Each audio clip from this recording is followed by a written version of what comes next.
about who I am, not just as a leader, but as a person. Just by connecting me with some really interesting people who have already had some great achievements and who I think will go on to have even greater achievements. The HLA has empowered me to consider leadership in all its shapes and sizes and to recognise that I am also a leader. I like to be pushed a little bit out of my comfort zone, so I think when you start to feel uncomfortable with things, that's a good stimulus for growth. If you're not feeling uncomfortable, then I think you start to stagnate, and I think that's what the HLA offers as an opportunity to do. To think about my own leadership style, and also to try and put on paper some initiatives I'd like to lead in the future. I can develop as a leader of the team that I'm already involved in with MediSense, but also pick up extra skills that will make me more effective in leading medical, clinical teams in the future.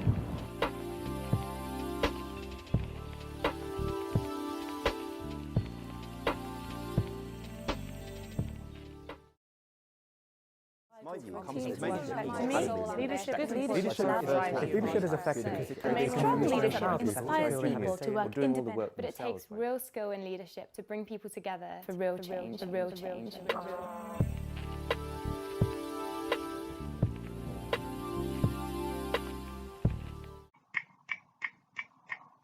The biliary tree starts with bile being produced by hepatocytes in the liver.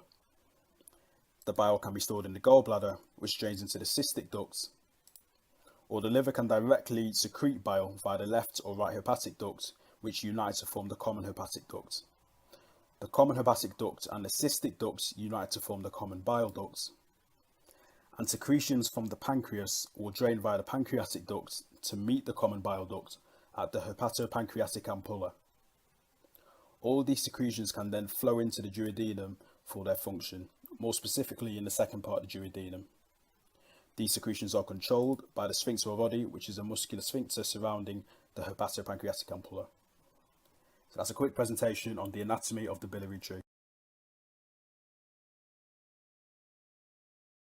Hi, my name is Eamon. I'm final year medicine at University of Exeter and also the S-Stocks community manager. Today we'll be going through how to get involved in leadership education, as well as going through how to do the cranial nerve examination. So both these topics are so important, and we'll be starting with cranial nerve examination. I know when I was starting out in first year, this was such a difficult task to do, especially since it comprises so many different parts of examinations, and also on some of the nerves require more than one examination, so it's definitely hard to get your head around. But Hannah does such a great job. She basically did a cranial examination on her brother, and it was just amazing. So I definitely recommend looking at her particular video, and I definitely think she did an awesome job. So now we'll be moving on to Hannah, and then we'll go on to Sarah and Radhika, who will teach you about leadership education and how you get involved in that. Enjoy, guys. Hello and welcome to my teach on cranial nerves. My name's Hannah Beer. I'm an intercalating medical student, so I'm going into 5th year of medicine next year. This teach is aimed at people in kind of the early years prior to clinical exposure, really. So I'll be teaching some of the basics to do with cranial nerves and showing you examination of cranial nerves, because I've got my brother here who will be acting as a patient for me. So let's get started. By the way, I'm not a neurologist, but I do have quite a lot of experience. I've had a couple of OSCEs on the cranial nerves already, so I should be able to give you some top tips. Okay, so to start off with, what are the 12 cranial nerves? Well, they're pairs of nerves that run on the underside of the brain, and they control motor and sensory modalities of various parts of the head and the neck.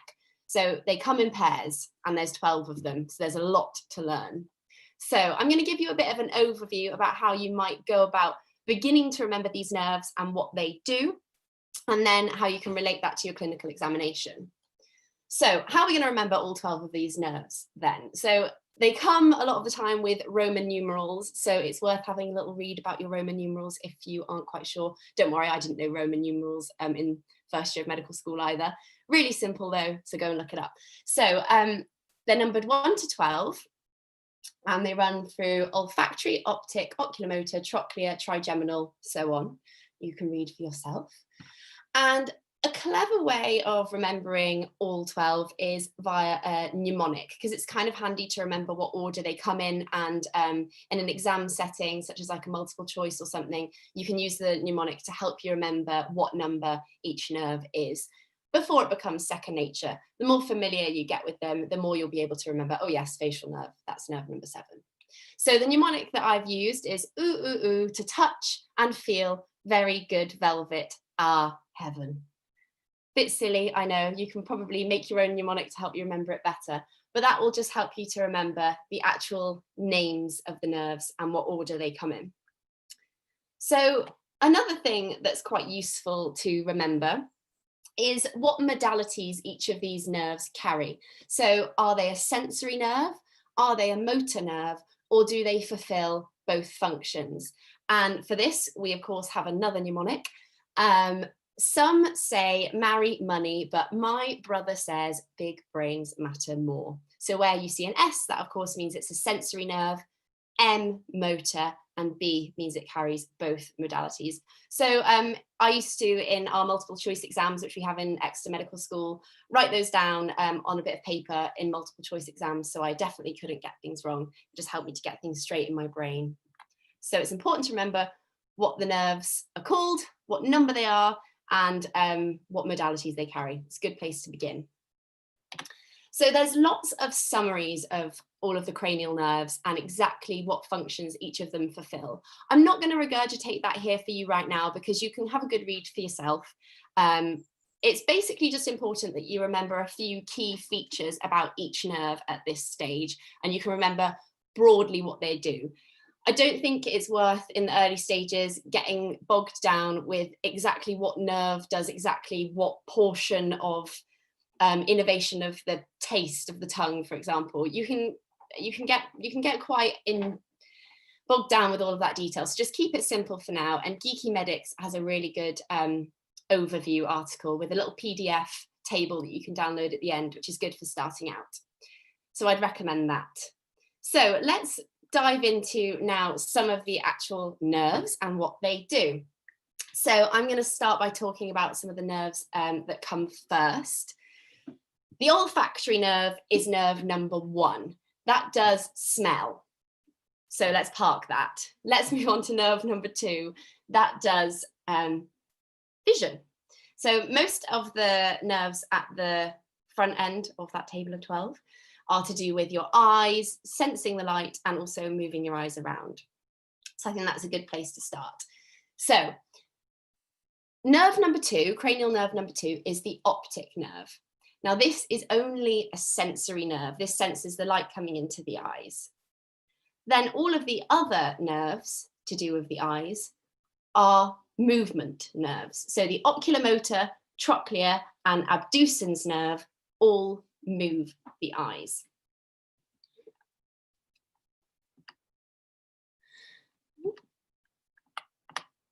Okay, so sorry, I'm just getting a bit, Zoom is very new territory for me. So first of all, let's get my brother over here to help me. What I'm going to do, guys, is teach you a little bit about what each nerve does and then show you how it's examined, and we'll go through like that, if that works. So cranial nerve number 2, the optic nerve, is to do with how we see things. And so our vision can be divided into visual fields. You guys might be familiar with this diagram. This shows how the optic nerve runs through the brain to send the messages to the brain about the light that it receives. So it's important that when we're assessing our vision of the patient, we can determine whether they can see and what they can see at what distance. That's their visual acuity. That's the Snellen chart with the numbers. But it's also important that we assess their visual fields. So whether there's any parts of their visual field where they can't see, because that might give you a clue as to whether there's any lesion anywhere along the optic tract. So where the optic nerve runs into the brain to relay that sensory information. Visual inattention is another thing that you can assess, which is to do with what a patient can and can't see and what they are paying attention to in their visual fields, but that's not routinely done as part of a cranial nerve examination. So we are going to assess vision and visual acuity. That comes first. I'll do all the eyes in a minute. I've got George waiting here. Let me just run through a couple of other things first. So another thing that we need to assess when it comes to vision is the pupils and what the pupils are doing. There's two nerves which control the pupils. There's the optic nerve, which is only a sensory nerve. So that carries the light information to tell the pupils what to do. And then there's the oculomotor nerve, which carries the motor information to the pupil to tell it what to do, whether to constrict or dilate. And these are under both sympathetic and parasympathetic control. So pupil dilatation is a sympathetic motion and pupil constriction is a parasympathetic motion. So just remember that, that can come in quite handy for exams. Pinpoint pupils, opioid overdose, parasympathetic. Okay, so then we're going to talk about eye movements. I'll show you all of this and bring it all together in the examination in a second. Sorry, George, you will get to do something in a minute. So just to go over eye movements then. So these are under control of 3 different cranial nerves. So we've done the light detection, visual fields, we're now onto eye movements. So there's various muscles that move the eye and they're each innervated by something different. So I've color-coded them here on my slides so you can see them easily. So you've got these 4 muscles here, the rectus muscles, which are these straight muscles on either side of the eye. And they control moving the eye up, down, or from side to side in vertical planes of orientation. And then you've also got these oblique muscles, which are to do with intorsion and extorsion of the eye. Now, this all might seem quite complicated to remember because they're all innervated by different things, but I've got a handy way of remembering them. So I remember them with the chemical formula expression LR6SO4. Now what that means is the lateral rectus muscle is innervated by cranial nerve 6, which is the abducens nerve. And SO4, the superior oblique muscle, is innervated by cranial nerve 4, or the trochlear nerve, which also conveniently means pulley. So, because you can see there's a little pulley there on that superior oblique muscle. And then everything else is innervated by the ocular motor nerve. So those superior rectus, medial rectus, inferior rectus, and inferior oblique are all under ocular motor control, cranial nerve 3. So that's eye movements. And if you'd like a bit of a better explanation about exactly how those muscles move the eye and where, I refer you to this really good YouTube video here, which summarizes it better than I can. I'm going to focus now on what we actually need to do to examine those nerves to do with the eye to see if they're working properly. So cranial nerve examination can seem a bit daunting. So I have a way that I structure it to make sure that I can remember it, because actually it's a relatively easy examination to do. So I think about the body parts that I'm examining rather than getting bogged down with the nerves when I'm actually sat in front of my patient. So I think of it in terms of systems. So I think first and foremost, smell and eyes, then face sensation and movement.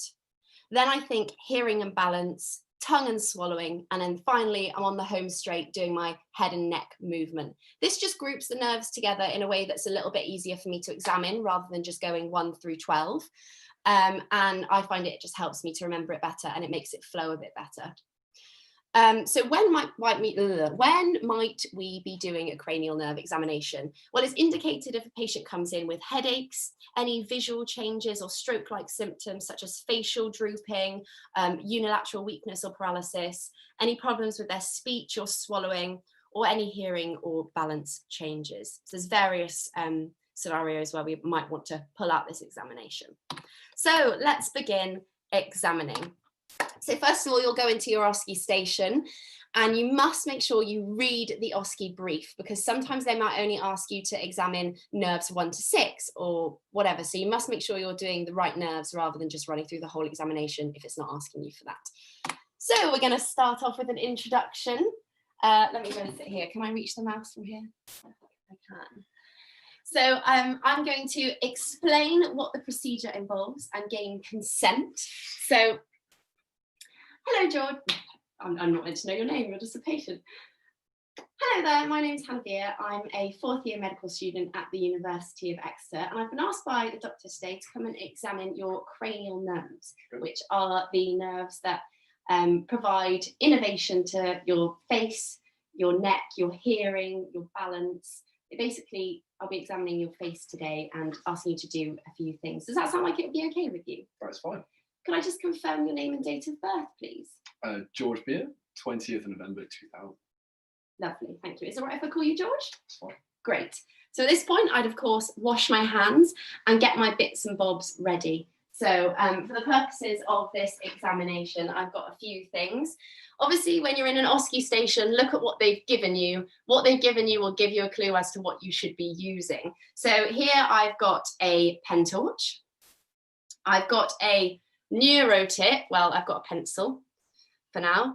I've got a bit of cotton wool and I've got a tuning fork. So we'll be using all of those today. I've also got a tendon hammer somewhere on the floor. Okay, so I've got everything that I need ready for my examination. I'll wipe it down to make sure it's all clean before I use it on the patient. I've confirmed the patient's identification, gathered my equipment. Now, the first really important thing that you need to do for cranial nerves is make sure that your chairs are positioned correctly.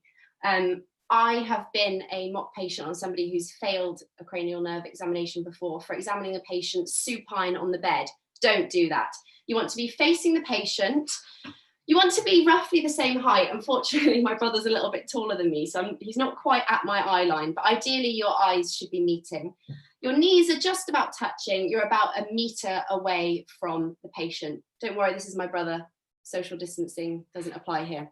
Okay, so that's a really important thing. You want to be orientated in the right way. So let's begin my examination. So first of all, I'm going to ask him some questions.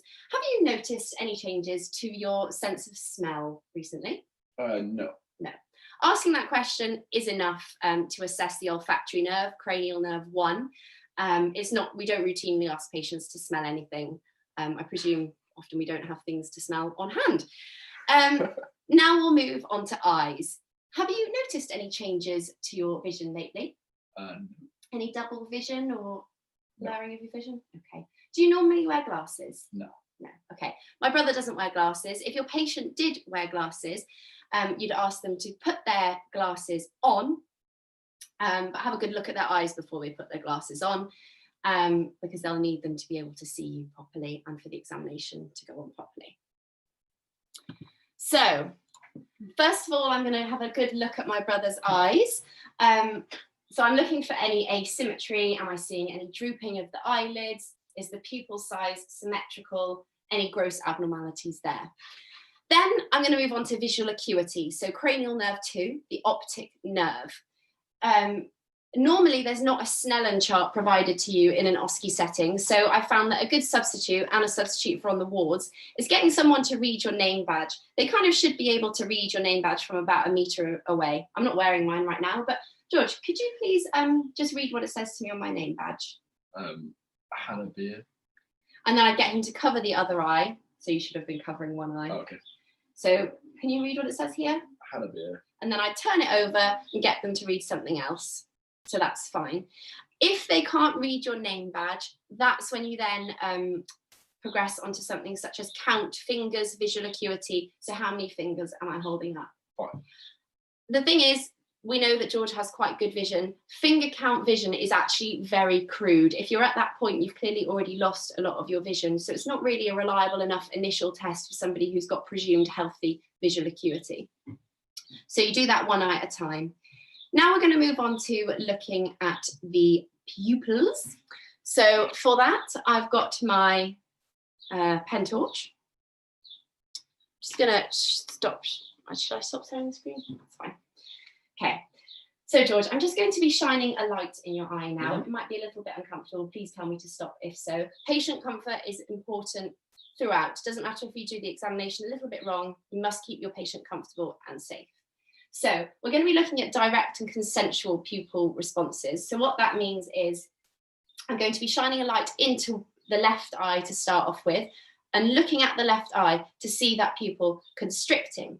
What should also happen if I shine the light in the left eye is the right pupil should also constrict at the same time. That's called the consensual response. So what I would do is pop my hand in the middle of his face. You can just move over a bit, just this way so you can see a bit better. Yeah, angle it up. Yeah.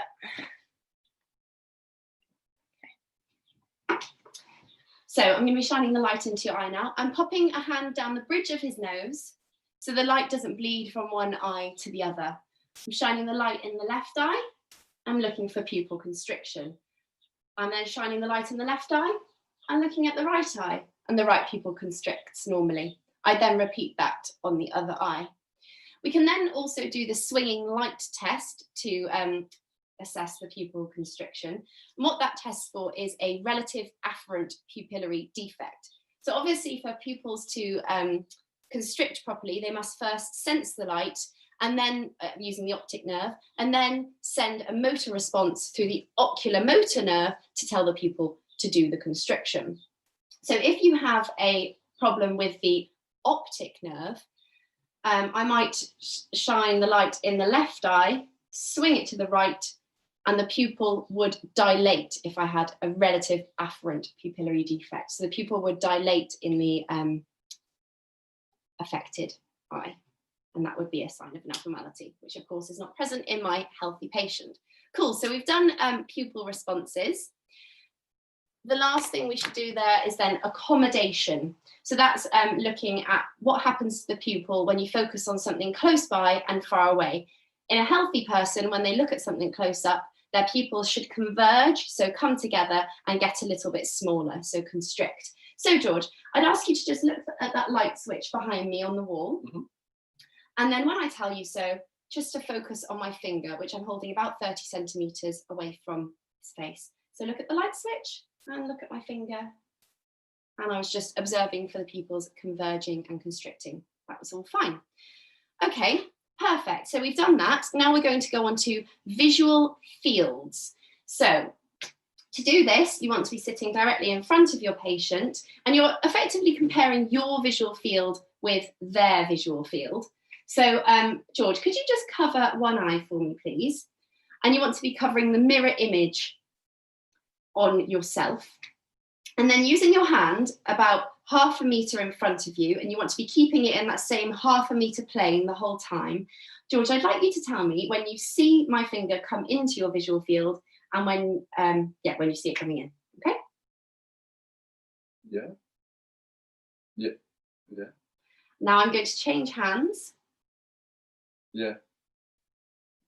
Yeah. Okay, they must keep their head still and look directly at you at all times. And then you'd repeat that on the other eye. It's worth practicing that one, as it's really easy to let your arm drift forwards and backwards, which makes the test a little bit less reliable. And you want to make sure that you assess all 4 quadrants of vision on both eyes. And yeah, this trick of you swapping your arm over so you can use the other eye is use the other arm, sorry, is a really handy one to remember. Thank you very much. Cool, so that's visual fields. I use my finger to test that, but if provided in your OSCE, you could use the pin with the white end to do the visual field assessment.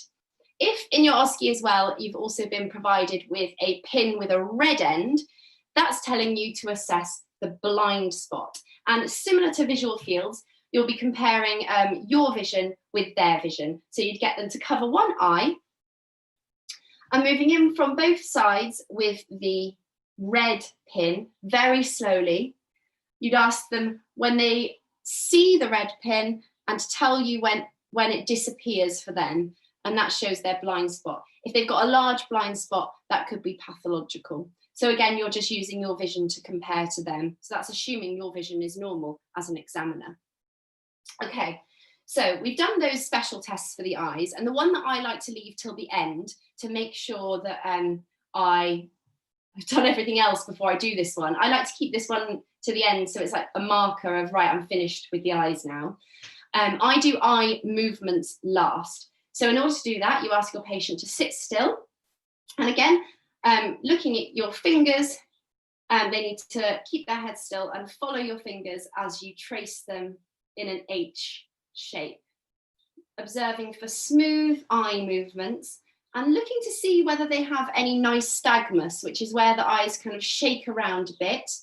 And you also want them to tell you if they experience any double vision throughout doing that test of mapping out the H in front of them, because that could tell you that there is a problem with one of the nerves that controls eye movement, so cranial nerves 3, 4, or 6. So those are all the eye examinations that I would recommend.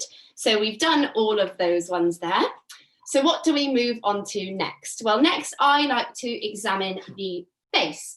So I think of doing the trigeminal first, because that's cranial nerve number 5. So the trigeminal nerve is the nerve that is concerned with innervation of the skin of the face and also the cornea. So it's divided into 3 key areas: the ophthalmic, maxillary, and mandibular branches. So when we're testing the sensation of those, we need to make sure that we test all 3 on both sides of the face. So normally you'd use a neurotip for this, which I don't have, so I'm going to be using a pencil.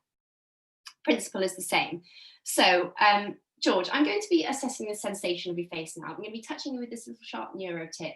Shouldn't hurt, but please tell me to stop if it is hurting you. So this is what it feels like. So you want to try the neurotip on a central area, normally just above, between the 2 clavicles here. This is what it feels like. Can you feel that okay? Yeah. So what I'd like you to do is close your eyes and just let me know when you can feel this touching your skin by just saying yes. Yes. Yes. Yes. Yes. Yes. Yes. Brilliant. So he had his eyes closed throughout. Now, George, I'm going to repeat this with some cotton wool. So you just take a bit of cotton wool, do the same thing, tell them what it feels like on a central point, and then we repeat for all branches. It's okay. I don't think we have to show them that as well. So you do it with cotton wool too. Then while you've got your cotton wool out, it's a good reminder to say to your examiner, I would normally assess corneal reflex as well, which is done by putting a tiny bit of cotton wool onto the cornea and observing for your patient blinking reflexively. But of course, that's a bit uncomfortable, so it's not routinely done. So you'd say, I'd normally assess the corneal reflexes. If your examiner wants you to do that, they'll say, oh, go on then, do it. Normally they'll say, yes, yes, that's fine, and you don't do it. Next, the other thing that the trigeminal nerve does is provide motor innervation to the muscles of mastication or chewing. So, George, I'd like you to clench your jaw for me, please, and unclench it. And I'm just going to feel the area of your forehead and your jaw while you do that.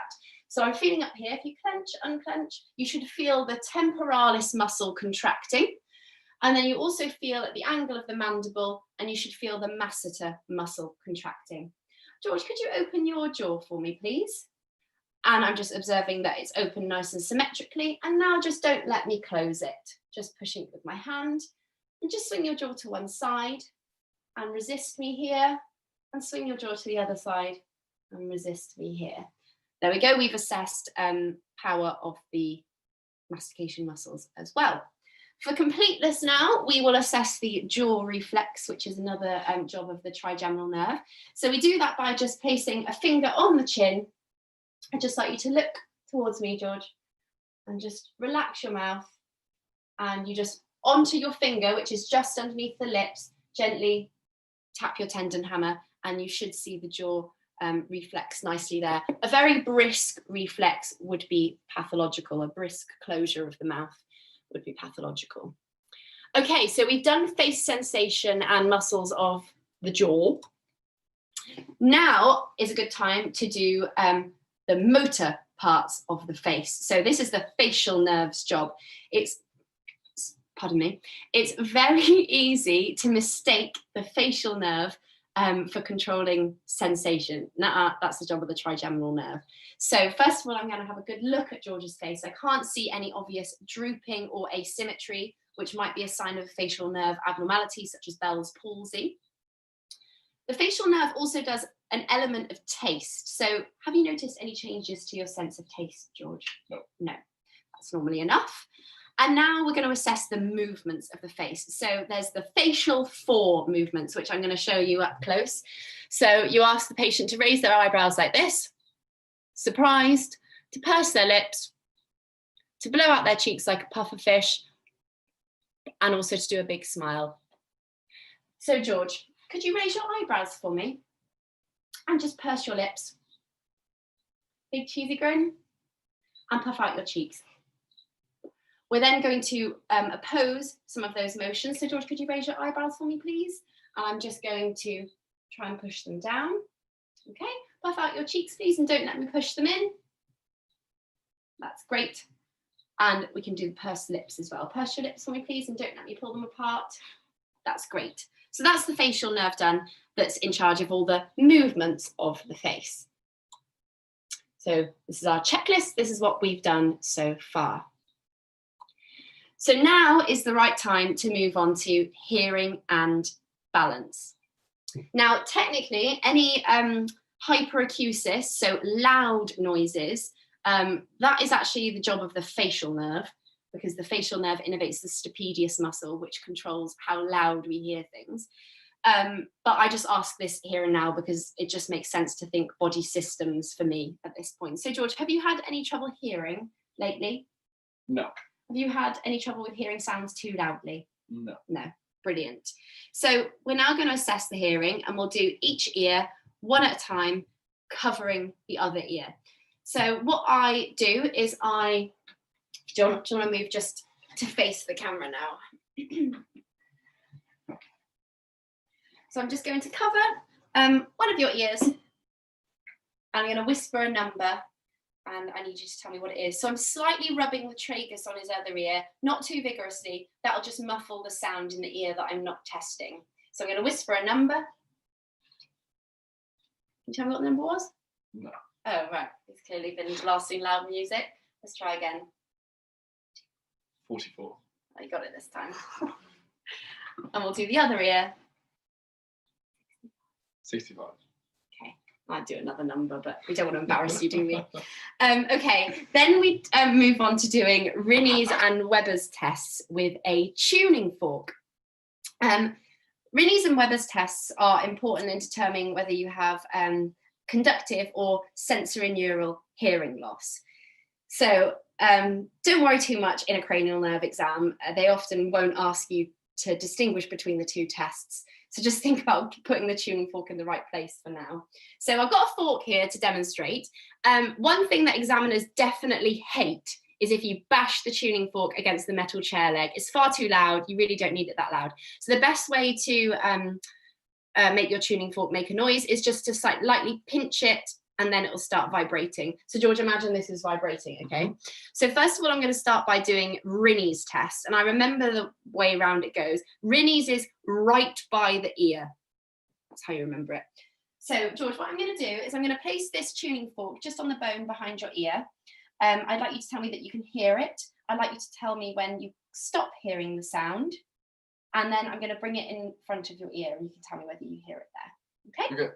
So vibrate my tuning fork right on the ear. So can you hear that? Yeah. Tell me when it goes away. It's gone away? Stop. Yeah. Then you bring it towards the front of the ear, and it should be louder in front of the ear than it was on the bony prominence. Was it louder in front of the ear? Indeed. Indeed it was. So there we go. That's good. That shows there's no abnormality, because air conduction should be superior to bone in somebody who has no conductive hearing loss defect. We then do the Weber's test, which is where, well, I'd repeat that on the other ear. Then we do the Weber's test, which is where we vibrate our tuning fork again, and we put it right in the middle of the forehead there. And George, do you hear it louder in either ear? No. No, you shouldn't be able to hear it louder in either ear. If you do hear it louder in either ear, it may be a sign of conductive hearing loss, where something like a big plug of wax is acting like a resonance chamber and causing the conduction of the sound. So here's just a summary of Rinne's and Weber's tests for you. You can find that explained in many places online. I won't bog you down with it here. Basically, for the purposes of the cranial nerve examination, remember to place the tuning fork correctly in the bony prominence behind the ear, and then remember to ask them when it stops, when they stop being able to hear it, and then you bring it in front of their ear, which should be louder for them. Okay, so we've done hearing, but I missed out balance.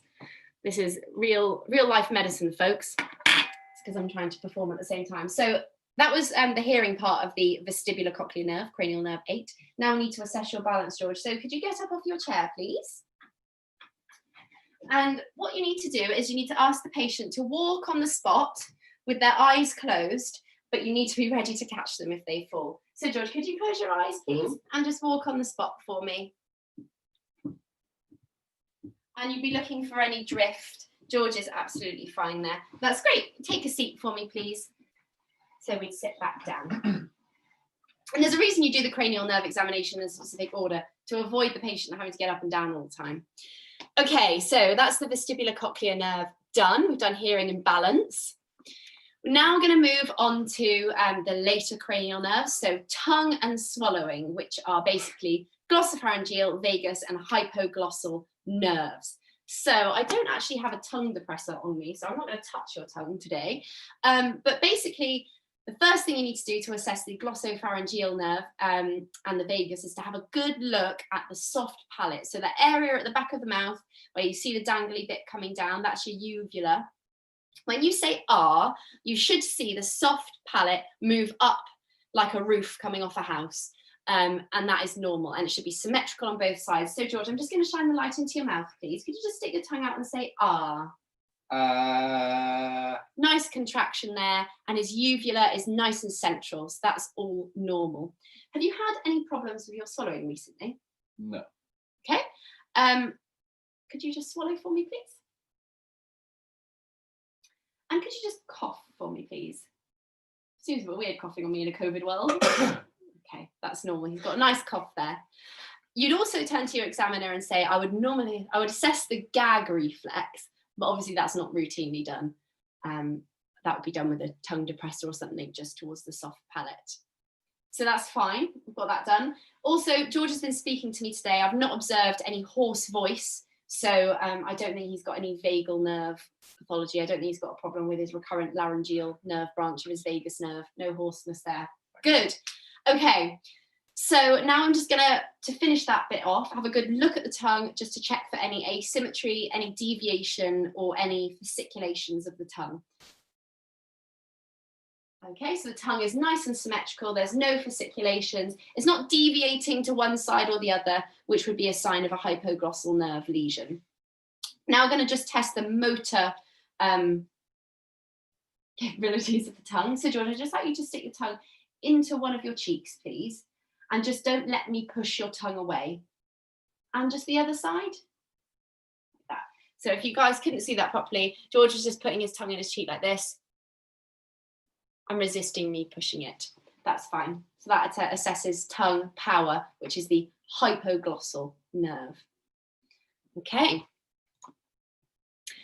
So these are the nerves that we've done so far. So we've got one left, the accessory nerve, which is, I think, my personal favourite cranial nerve, to be quite honest, because when I learned about it, somebody used some GIFs of Beyonce to help me remember, because she is the queen of the shoulder shrug and the hair flick, which are the chops of the traps, the trapezius muscles at the back, and the sternocleidomastoid muscle. So that muscle which is strap-like that goes along your neck here.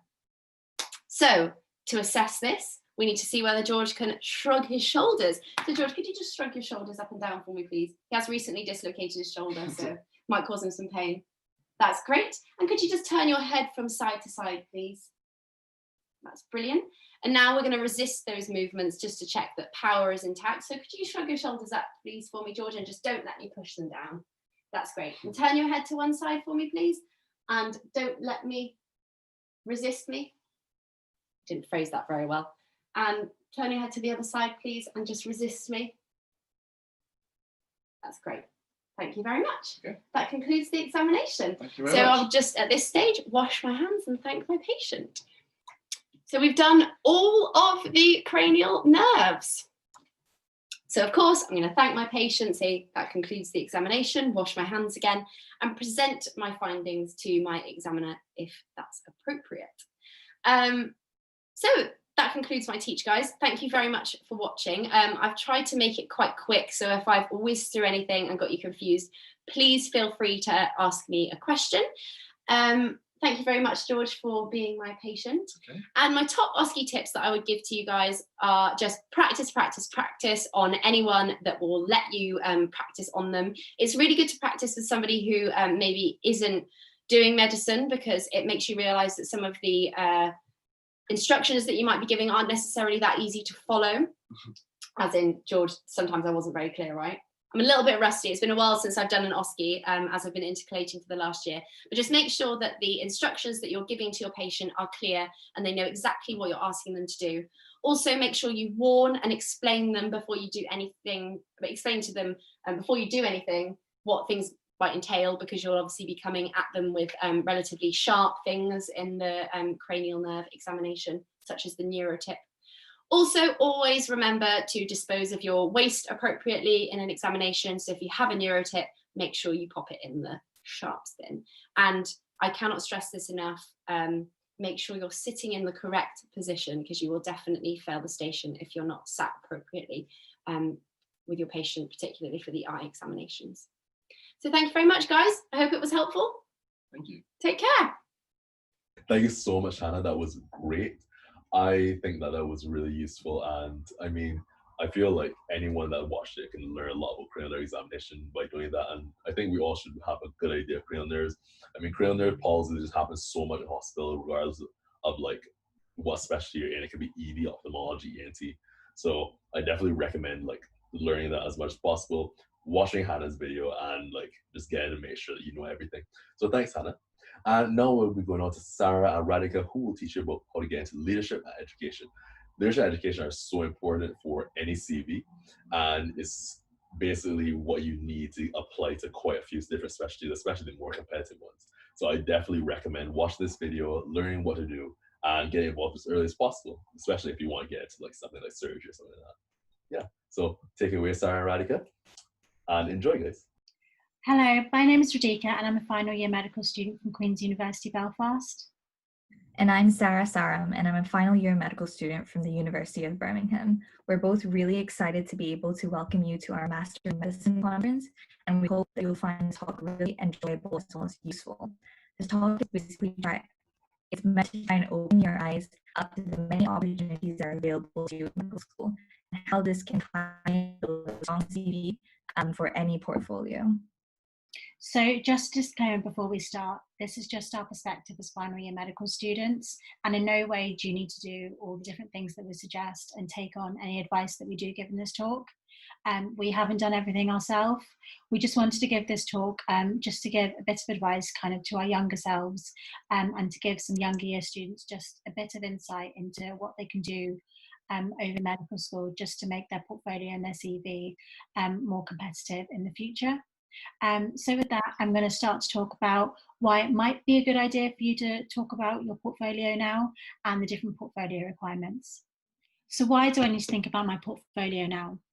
So in medical school, it's often a misconception that medical school is actually too early to start thinking about your portfolio and applying to specialty training, and that you should just wait until you're a foundation year doctor. And while you can 100% do this, starting to get involved in things in medical school gives you a bit more time to bulk up your application, and also lets you explore your interests and decide what speciality you ultimately want to end up applying for. As well as this, there are also lots of opportunities that are only available for medical students. So for example, some bursaries to go to conferences or some essay prizes. Lastly, doing these things can often make you a more balanced doctor by the time that you graduate, and can actually make medical school more enjoyable. So with that, I'm going to talk about the different requirements for different portfolios. So starting with putting together a portfolio, you can either keep your things either in online format, so the NHS has an e-portfolio website that you can track everything, or you can keep a hard copy. And for specialties such as surgery and paediatrics, you actually need a hard copy because you bring that copy to the interview. Different specialities in different regions will often have different requirements, so it's always best to check with the specific job that you're training for. But as this table shows, most portfolios kind of cover three main areas, which is research, medical education, and leadership. And that's what we're going to focus on in this talk. So starting with research, for some medical school students, this really excites them, and for others, it fills them with dread. And as with all things, either response is okay, and you shouldn't force yourself to like something that you don't like. But in medical school, it's often a misconception that all research in medicine is lab-based, but in fact, medical research can be very varied. So it can involve statistics, and this is the case in a lot of public health research. It can include lab work, like I've said already, so like research in cancer genes, or it can also be qualitative, so doing things like focus groups. As well as this, audits and quality improvement projects are also very valid examples of research. And if you do these well, there's no reason why you can't present this at top conferences or even get your work published. One really important thing when you're looking for research opportunities is to pick your opportunities wisely. In medical school, we're so busy, and often we don't have time to fit in these other things on top of our clinical work and revision and going to placement. So one really good thing to do is just be honest with your supervisors about how much time you can commit, and look for opportunities kind of in the breaks of medical school. So for example, lots of universities offer summer studentships, and these are often quite competitive, so don't be disheartened if you don't get one. You can just approach your doctor just to do some work over the summer. And with that, I'm going to pass over to Sarah, and she's going to talk about medical education. Thanks, Radhika, for your insight into research and portfolios. I'm now going to move on to talking a little bit more about medical education. So what does getting involved in medical education actually mean? Essentially, it's about having a greater say and control over how and what education is taught to medical healthcare professionals, as well as being involved in this process. Why is it a good thing to be involved in medical education as a student? Firstly, is that you're a lifelong learner. This is something that's stressed to you at every stage of your medical school career and beyond. The medical field is a career where you're constantly learning and having to review new information as well as reflect on it, and hence the way that it's taught to you is of paramount importance. This is also likely why there's a major emphasis on the teaching section in almost all the portfolios, regardless of specialty. Number two is the fact that it's an opportune time to get involved with medical education. Now more than ever, we have to be creative in the way that we're delivering medical education, especially with the restrictions, and it's forcing us to think and reevaluate our old ways of teaching and try to reinvent new ones. Getting involved in medical education is a massive market, and if you're getting involved in making products as well as resources, you might even have the chance to be able to explore the more entrepreneurial side of med ed, which I think is a really fantastic opportunity that can be applied both in and out of medicine. And number three is that you have the chance to explore alternative careers if you get involved in medical education. It opens many doors to careers outside of clinical medicine, and after your foundation years, you might even be thinking about roles such as becoming an anatomy demonstrator or perhaps even a clinical teaching fellow. And further down the line, you might even consider working with trusts, for example, as a head of academy, or working with a university as a clinical lecturer or perhaps an honorary professor.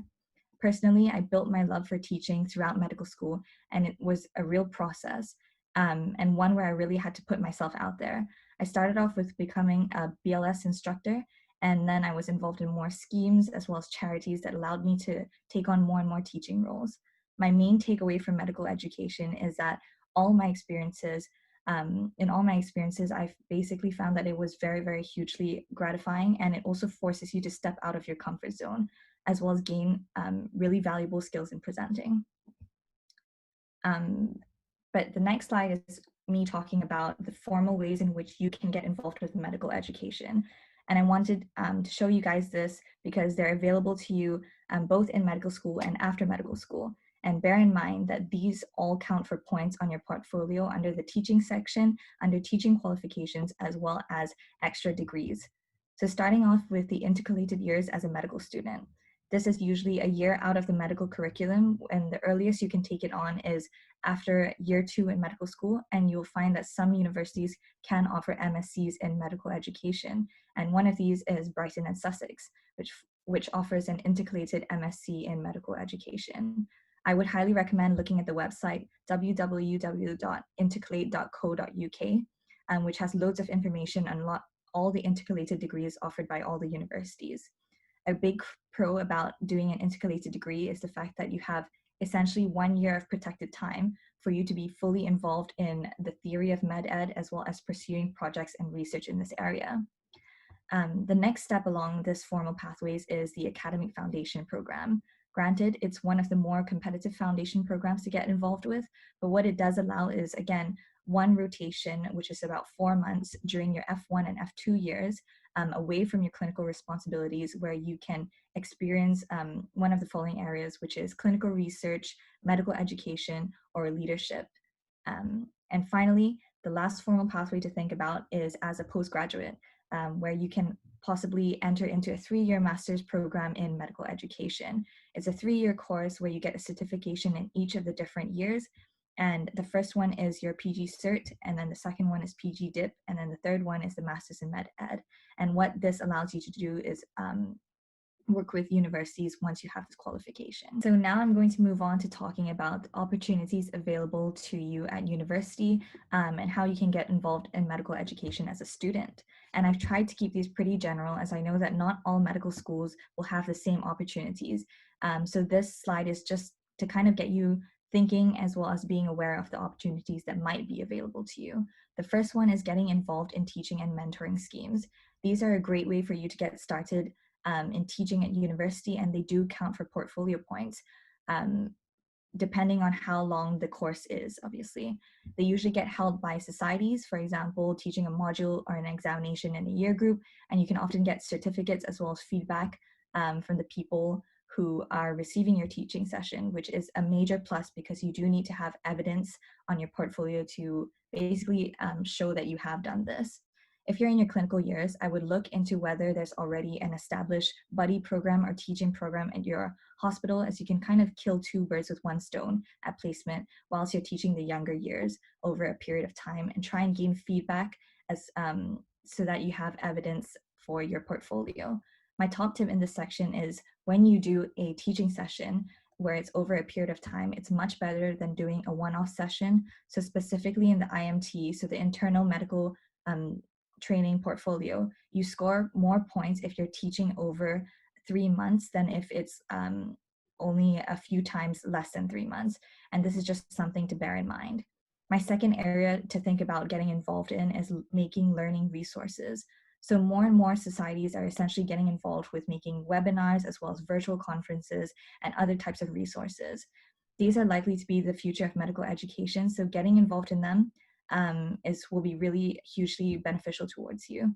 The pros of this is that you kind of have more control over what's being delivered, and if it's a virtual resource, it's a great opportunity for you to reach a wider audience, as well as a great chance for you to gain greater amounts of feedback as well on your products. So does it count for points? It can do.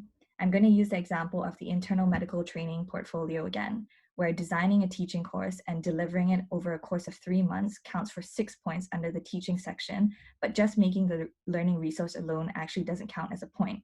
The caveat to this is that certain portfolios, for example, the ophthalmology portfolio, does count making an e-learning resource as a point. Personally, I would like to mention that it may not, whilst doing these things may not all directly lead to points immediately, they're a great opportunity for CV boosting and allowing you to get further roles. A personal example for me was when I joined a startup team, and it was related to creating a med ed product. And whilst the experience in itself didn't lead to many points, basically didn't lead to any portfolio points, it did boost my CV when I applied for more competitive roles in teaching as well as other types of programs. So just something to keep in mind. Whilst it may not count for points now, it might help you in the future. So top tips in this area are to work as a group, because it's often really time consuming and it helps to have other people to divide the work up. Finally, I would like to talk about capitalizing on teaching roles as a student. So this is just keeping your eyes open for any opportunities where you can kind of take on that teaching role and gain some experience. And it may not necessarily be teaching about medicine or teaching medical students. And in the way of portfolio points, some teaching roles do count. So again, on the IMT portfolio point, if you design the course and you teach it over a course of 3 months, it adds up to lots of points. My top tip in this area is essentially if you're applying for any teaching role, the two main things that I always used to do was talk about my passion for the subject, which was demonstrated by X, Y, and Z on my CV, as well as my love for teaching, which was demonstrated by all my teaching experiences that I did in the past. And this just proves that not all opportunities will relate to points, but what they will do is put you in really good stead to applying for those more competitive roles. So with that, I'm going to move on to my next slide, which is talking about leadership. Wonderful. So I'm just going to briefly talk about leadership in the context of portfolios, as my colleague Trisha has a really wonderful talk that you should definitely attend about this, looking at the intricacies of leadership. So leadership is a really difficult thing to try and quantify, especially as a student. And you're always wondering what roles count and what roles don't. But if I had to kind of distill it down into three main aspects of leadership that I'm sure everybody listening to this will have some experience in, it would be leading a group of any sort, representing either a body, a cause, an organization, or a college, and also some sort of organization skills. If you were like me back in my earlier years in medical school, I used to panic a lot about not having those presidency roles, not having those big ambassador roles. But what I would urge you guys to think about is try and think about all the roles that you've had in the past, and have you demonstrated any skills that essentially fall into these three areas?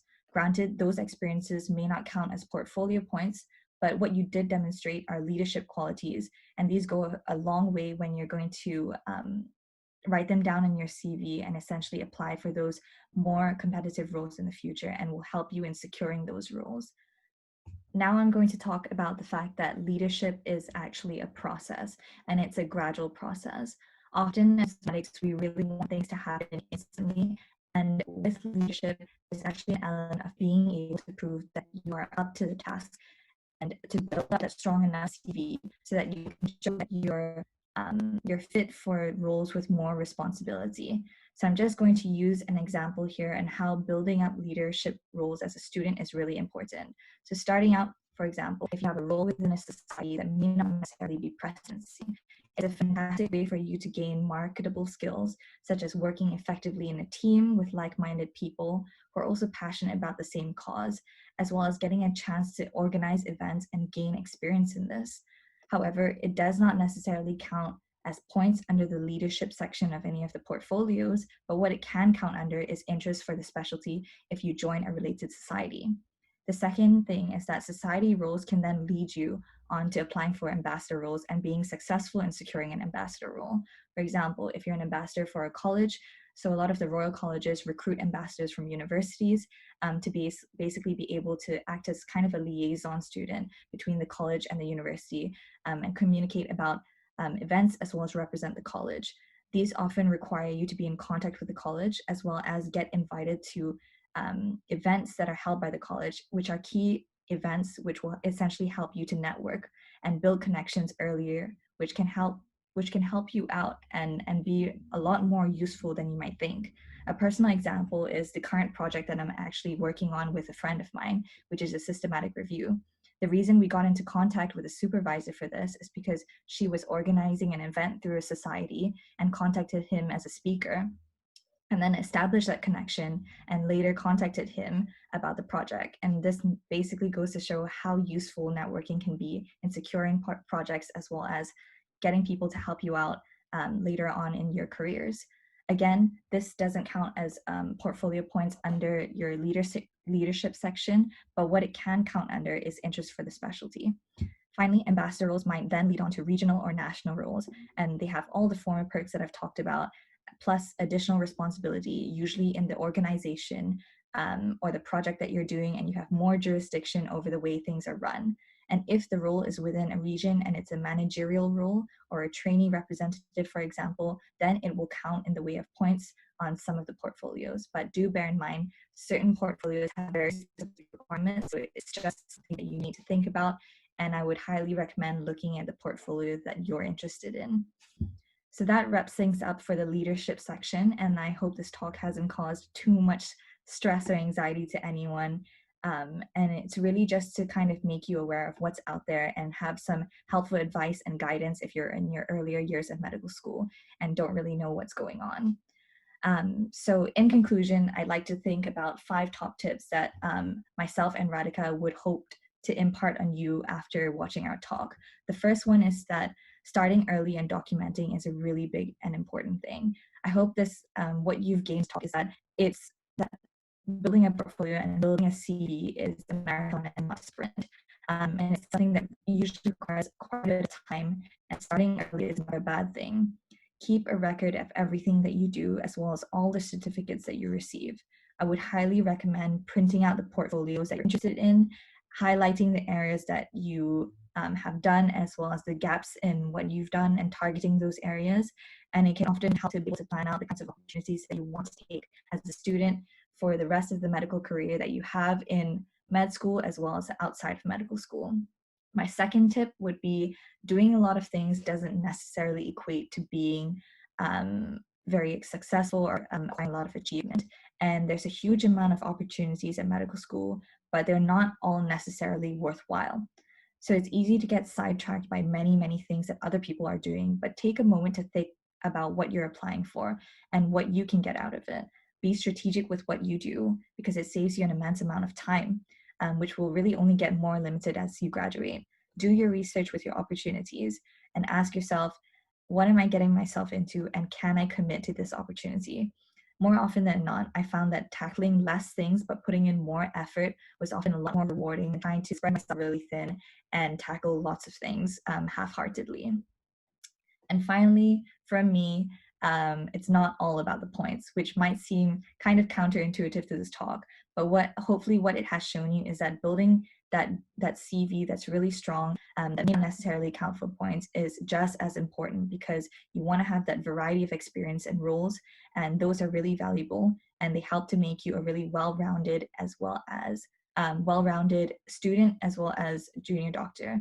You'll find that having a strong CV helps you to get into programs, projects, and roles that are often a lot more competitive, and those can eventually lead on to scoring those portfolio points. So now I'm just going to let Radhika take the floor. Thank you, Sarah. And so my two top tips is that, just so following on from Sarah, it's not all about the portfolio points, and you should be following your passions. So find projects that, you know, make you really excited, that you're really passionate about, and kind of fit in with your interests and your goals. Don't just do things just for the sake of it, because you're more likely to not put the effort in, and then you'll have a poor output of the project. So yeah, just follow what you're interested in. And then my final top tip is that medical school should always come first. When you're graduating, you want to be a good doctor, you want to be a competent doctor, you want to be a kind doctor, and all these things with research and medical education and leadership, they should always come second to you focusing on medical school and prioritising your mental health as well. So with that, we'd like to conclude the talk, and we hope that you found it useful. Just to reiterate, again, you don't need to do all these things. Don't feel pressured or daunted to start applying for things. We just wanted to give you an idea of the opportunities out there, and just like a couple things that you can pick and choose throughout medical school. So yeah, thank you for attending our talk, and if you have any questions, please feel free to post on the Slack, or at the end of the day, we'll have a Q&A. So thank you. All right, bye, and good luck with your medical school careers. Thank you so much, Sarah and Radhika. Sarah and Radhika did this for their virtual elective as part of their project, and they did an amazing job on teaching you about leadership education and just how to get involved in that. And I really enjoyed hosting that particular panel that they did and that particular project they did. So I definitely recommend watching Sarah and Radhika's teach. And also, I definitely recommend getting involved in virtual elective when applications open. So thank you guys so much for listening. Thank you to Hannah, thank you to Sarah, thank you to Radhika. You all did awesomely, and I think everyone learned quite a bit about cranial nerves, quite about leadership education and how to get involved, and just like so many topics that definitely need to be known. So thank you guys so much, and thank you all for listening, and have a great weekend. Glomerulopathy or glomerular dysfunction can present clinically with nephrotic syndrome, which includes proteinuria, hyperalbuminemia, and edema, or it could present as nephritic syndrome with proteinuria, hematuria, hypertension, and a risk of an acute kidney injury. The diseases that cause glomerulopathies can present as a purely nephrotic picture, as a purely nephritic picture, or some diseases can present with a mixed picture and include features of both presentations. Purely nephrotic diseases include minimal change disease and membranous glomerulonephritis, both of which start with the letter M. And some purely nephritic diseases include the ANCA-positive diseases, antiglomerular basement membrane disease, IgA nephropathy, and another one is post-streptococcal glomerulonephritis, which will bring back an ASOT positive test or anti-streptolysin O test. So all of them have the letter A involved. Diseases that cause the mixed picture include focal segmental glomerulonephritis, nodular nephropathies, which include amyloidosis and diabetes, and membranoproliferative glomerulonephritis, which classically is right in the centre of both syndromes and includes all features of both syndromes. And finally, don't forget lupus, which can present as any type of glomerulopathy, so as a purely nephrotic, purely nephritic, or as a mixed picture as well. So that concludes a quick presentation on glomerulopathies. Leadership is effective. Strong leadership inspires people to work independently, but it takes real skill in leadership to bring people together for real change.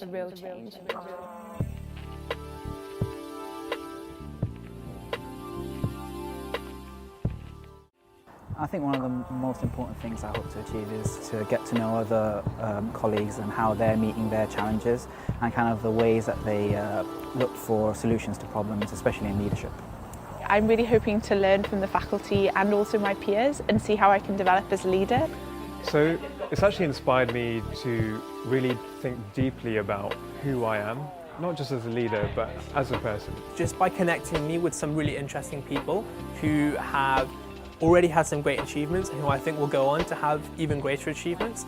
The HLA has empowered me to consider leadership in all its shapes and sizes and to recognise that I am also a leader. I like to be pushed a little bit out of my comfort zone, so I think when you start to feel uncomfortable with things, that's a good stimulus for growth. If you're not feeling uncomfortable, then I think you start to stagnate, and I think that's what the HLA offers as an opportunity to do.